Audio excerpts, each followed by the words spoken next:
And all journalists know that there's some things you don't write about and you don't talk about because you'll lose your job.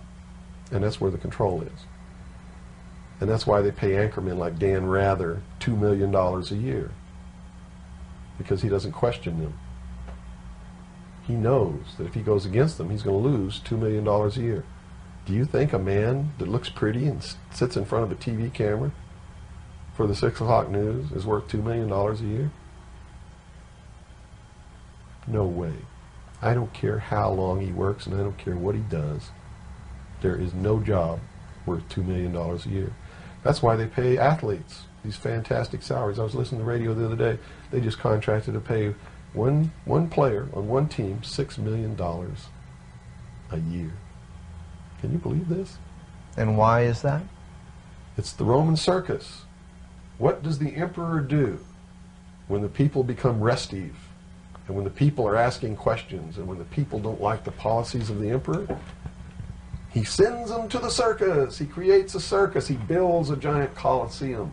And he begins to throw the Christians to the lions. And he has great chariot races and football games and basketball games, all to keep the idiots preoccupied with things that don't mean anything in the scheme of the entire world, so that they don't have the time to learn what the truth is, so they don't ever get smart enough to learn how they're being manipulated, so they don't ever question the emperor. That's why they pay a player on a football team or a baseball team $1 million or $2 million or $3 million a year. It is the Roman circus. I know men who don't know anything in the world except who plays third base for the Mets.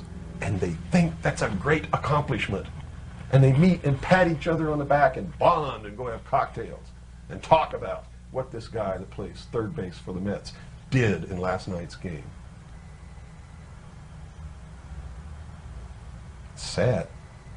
It's really sad.